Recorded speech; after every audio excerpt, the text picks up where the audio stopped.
Welcome back to DVC Weekly.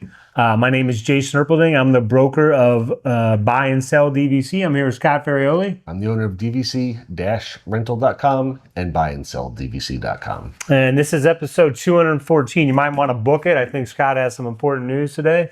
Maybe, maybe not. I don't know. But today is March 12th, 2025. 11-month window is going to be February 12th, 2026. So if you need any type of Valentine's reservation, be ready to get that booked. And then your 7th-month window is October 12th, 2025. As always, you can find us here on YouTube. You can find us on Facebook, X, Instagram, TikTok. You can listen to it as a podcast on Spotify, Amazon, and many others. And today we're going to start with the buy and sell side. And this message is going out to all potential Disney Vacation Club buyers. Pay attention, guys.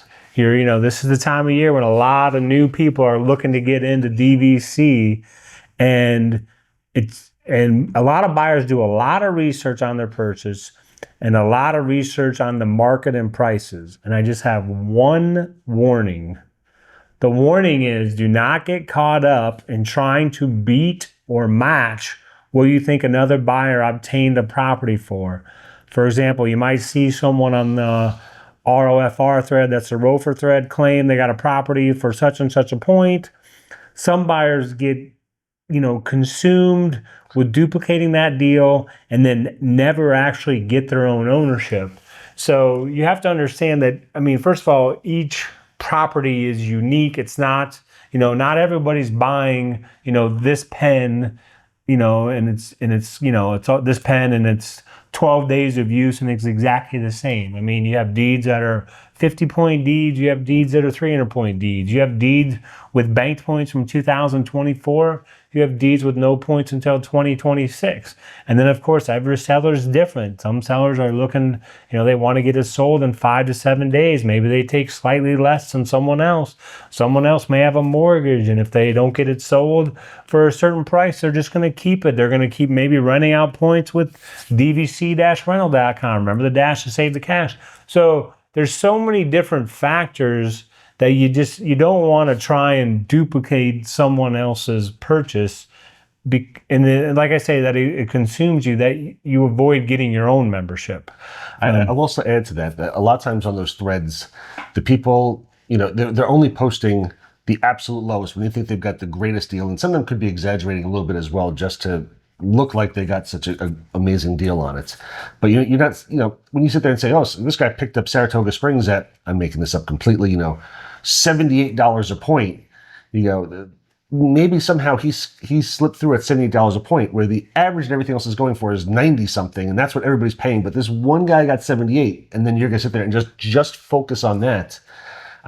Jason's absolutely right. You end up getting nothing because, odds are you might not replicate it. And he had a lucky seller, and, and other sellers aren't going to do that. They're not going to want to sit there and take the lowest they can get. Obviously, they have a different agenda. They want the highest they can get. So, as Jason said, you really can't become consumed with matching it or beating the lowest thing you ever see out there. And I just want to add a couple things. When you see a property sale pending, it does not mean that that property sold for that price. This goes for people who are selling and people who are buying. Sometimes people that are selling say, oh, I see this property is sale pending at this price, so, I need to get that price. Well, the seller, accepted a offer $12 less a point. Well, it doesn't change. When it goes sale pending, it just marks sale pending. It's not changed to that price in case the buyer falls through. The seller doesn't want everyone to know what they accepted. They want it listed back at their original price. Number two, again, I mentioned this already, each listing is different in regards to bank points, borrowed points, etc. Number three, each seller is different in their motivation to sell. Some need the money ASAP. Some are what I call normal sellers and just looking for the certain price. And if they don't get it, they will continue to use or rent out their points. And number four, most times you don't know about the details on the closing costs and dues and if bank points in the listing or not. They're just posting I got a poly for this, and then it's not giving all the details. If you see a listing you think you or your family will enjoy. Pursue that listing. Comparison is the thief of joy. I wanted you to say the quote because I saw it on here. I'm like, see, the comparison is the thief of joy. It's a fantastic quote. Make your move, get your property, and start enjoying and making memories. Now, I mean, I don't know, like personally, how Scott is with his different postings, but I will tell you, I'm just going to give an example here. Like I like kayaks, I like kayak fishing. I'm in different kayak groups, and people will post, I just bought this kayak. It has this, this, and this, and I bought it for this. Did I get a good price? My comment is the same almost every single time. I'm like, listen, if you use this kayak over the next 3 years and you make all sorts of memories with the kayak, it's the perfect price. If you buy this kayak and it sits in your garage for 3 years, and then 3 years from now you're looking to sell it, it doesn't matter what the price was because you didn't take advantage of it. I'm telling you, once you get in with your ownership, your brain is going to be just filled with memories of using your membership. You're not going to remember. Like, I don't think Scott remembers what he would have to do research, I'm guessing, on, he owns multiple properties, but he's probably not going to even know if there was a contest and he had to know the exact price per point he paid for each property, I don't think he's going to get any of them correct. I know my first one, and that's it. Okay. I don't know any of the others. So yeah, I've purchased 5 properties, still own 3, and I would get the price per point wrong on all 5 purchases. I would not know the exact number. So again, I just want to warn you. I mean, it's about getting in, using the membership, making memories. Don't get caught up in these exact numbers that other people have. And now we're on to the... That was a point. Do you know where the comparison is a thief of joy quote comes from? I do not. I believe it's Teddy Roosevelt. Oh, really? Yes. I learned that, I think, within the last year or so. And I love that quote. Comparison is a thief of joy. I love it too. I love it too. And now we're on to the food review of the week. Come here, I'm gonna eat you!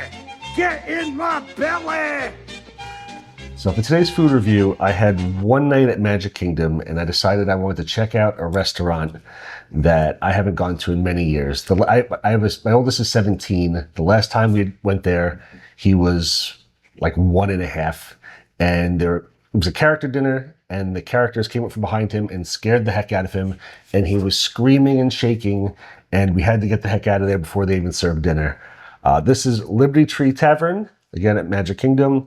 No more characters at dinner, but it's a family-style restaurant, which means they bring the food to your table, and if you want more of a specific item, you can just ask for more. Both lunch and dinner are $44 per adult, $24 per child, so I'd highly recommend doing this for dinner. For lunch, it's a very expensive lunch. Dinner, which is pretty good deal. Is his child, though, like 12 and under, or? 9 and under. 9 and under. Oh, wow. They really... 10-year-olds are adults here. Yep, Disney wants to get that money as fast as they can. Whether it's tickets or dining, once you turn 10, you're an adult. Yeah, they get you like that. Dinner consists of the Declaration Salad, which is mixed greens, apples, cranberries, and cheese tossed with a homemade dressing, house-made dressings. The Patriots Platter, roasted turkey, pot roast, and oven-roasted pork with mashed potatoes, seasonal vegetables, herb stuffing, and house-made macaroni and cheese. And then for dessert, they have the Ooey Gooey toffee cake, which is vanilla toffee cake, chocolate sauce, and vanilla ice cream. I have to say, we were very impressed with everything that we had. All the meats were absolutely delicious. They weren't dry. My sons thought that the turkey was the best turkey they've ever had. My personal favorite was the Ooey Gooey toffee cake at the end. It was loaded with ice cream and whipped topping and covered with tons of broken up pieces of chocolate covered toffee. It's probably one of the best desserts I can remember having from Disney in a long time. Definitely encourage you to check it out. Overall, because I can't break it out by each individual item. Overall, super happy with this. Give it an 8.7. Nice. Very, very happy with the meal. Had a great time. And did you have to make the reservation far in advance? We had a one night stay. It was a last minute thing. I think we made the reservation like 2 days beforehand or something like that. It was relatively close. So when you say one night stay, were you staying at a DVC resort or just? Yes, we were staying at DVC Resort. We were staying at this was a couple months ago. This was when the new Polynesian Tower opened. Oh, okay. So I did a video and stuff for that, but it's a brand new Polynesian tower. We zipped over to Magic Kingdom because we're at the Poly, and we did the one night and got to enjoy this delicious meal. Wonderful. And now we're on to the DVC-rental side of things. On the rental side, I wanted to go over some insider secrets to booking the perfect DVC rental. So yeah, they definitely want to bookmark that in episode 214. You can bookmark this and you can hear me talk about the ooey gooey toffee cake. Best time to book is 11 months in advance. The furthest anybody can book is 11 months out. Once you get to 7 months out, anybody can book no matter where you own. So a lot of times at that 7-month window, stuff will start getting taken really quickly. So 11 months is the furthest out you could book. Try to get as close to as possible because at that point, you know, everything's available. So if you want a very hard to get resort or the least expensive room at a very, very popular resort, this is when a lot of the stuff's going to start selling out. So you want to increase your chances. If you're able to contact us before 11 months in advance, that's probably the best thing because then we can have a DVC member who owns at that resort kind of lined up. So as soon as that 11-month window opens, we can get it locked in for you. There are technically other strategies that we can do if we think that the room is going to sell out immediately, that we could possibly try to work on, in theory, booking it a little before the 11-month window. I won't touch on that too much because it is a hot topic. When you work with a rental company versus trying to find somebody on the internet, you're much more protected. I'll tell you, over the past few weeks, I've seen several people in different groups and several people in our groups that we sponsor, that we help run, who have gotten scammed by people. You know, anything can happen, but when you've got a rental company, whether it's us or another rental company, you've got somebody reputable behind you, at least you're protected. You'll get, worst case scenario, you'll get your money back for the room. You know, sometimes we'll try to put you in a different, we'll try to get you another reservation, put you in a different room, book it directly through Disney if we have to, but at an absolute minimum, you will get your money back so you are protected. Okay, I did that. Oh, all of our reservations also come with our no questions asked travel insurance. It's absolutely free. We also do partner with another insurance company as well that we have it on our website. We can do quotes for you if you want additional insurance over what we offer. But again, ours is free as well. The best advice I can give you, I'll leave you with, make sure that your plans are set and you're not expecting to have to make changes to dates, resorts, room sizes.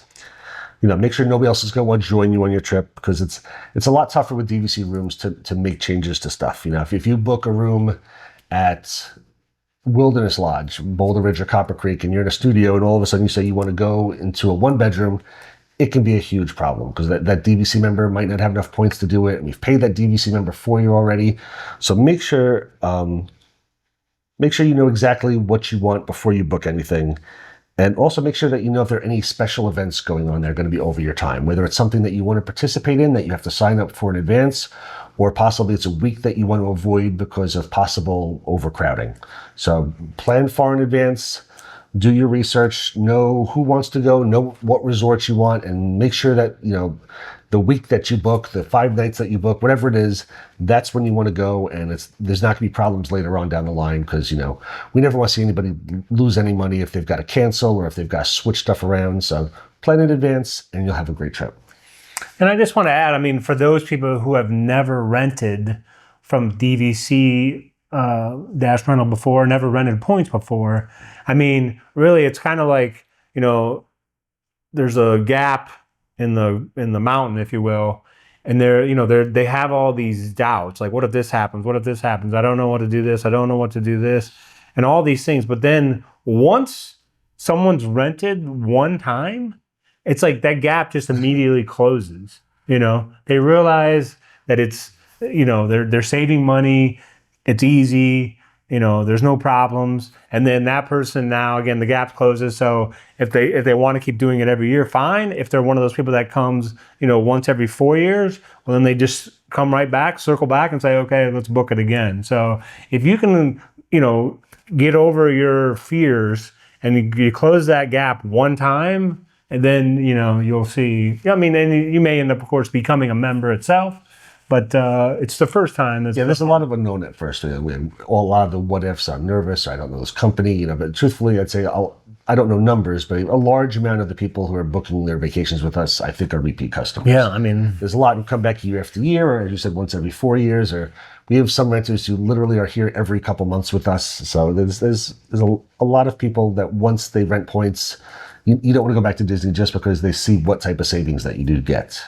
And then, I mean, some people are like, oh, what's the catch? It's like, I mean, your company has a history of, who knows? I don't know, over 100,000 different rentals. It's like it's not that many, but I mean, it's not. It's not like something that just was created, 6 months ago. I mean, it's a long history of almost 15 years now, and there's, I don't know, 20,000 plus rentals, of somewhere between 20 and 30,000 rentals, I think. So there's a large sampling there. And of course, I mean, if you get word of mouth, your relative or friends done it, it becomes easier as well. So, but yeah, those are good tips because, and then like he says, you want to have the information, the names for the reservation, the email you want to use, the phone number, all the ages, and then, you're all set. You don't. We get periodically, somebody books a room, they also, my mother-in-law wants to come with us, and this person wants to come with us, and then now you don't fit in the room that you booked because, the room you booked only sleeps 5, and now there's 6 of you. It's always best to make sure you've got everything ironed out beforehand because, again, we hate a scenario where, you've got changed rooms and then there's some sort of issue because, again, that room can't fit the right people, and you got to go up to a 1-bedroom and it's more money, or whatever the scenario is. It just makes it easier if you've got everything pretty much locked in, you know what you want, and then you book it, and then you just relax and prepare for your trip. That's a good episode 214. Remember it, book it. And thanks for watching, and we'll see you next week. Thanks. I'm going to throw on here, we've had a lot of comments recently. I'm not sure if you've seen it as much, but there's been a lot of comments, so keep leaving those comments. It's absolutely fun to see your interaction. And it's been all good comments. Nobody making fun of us or attacking us. So thank you so much. Leave those comments. We greatly appreciate it. Have a great day.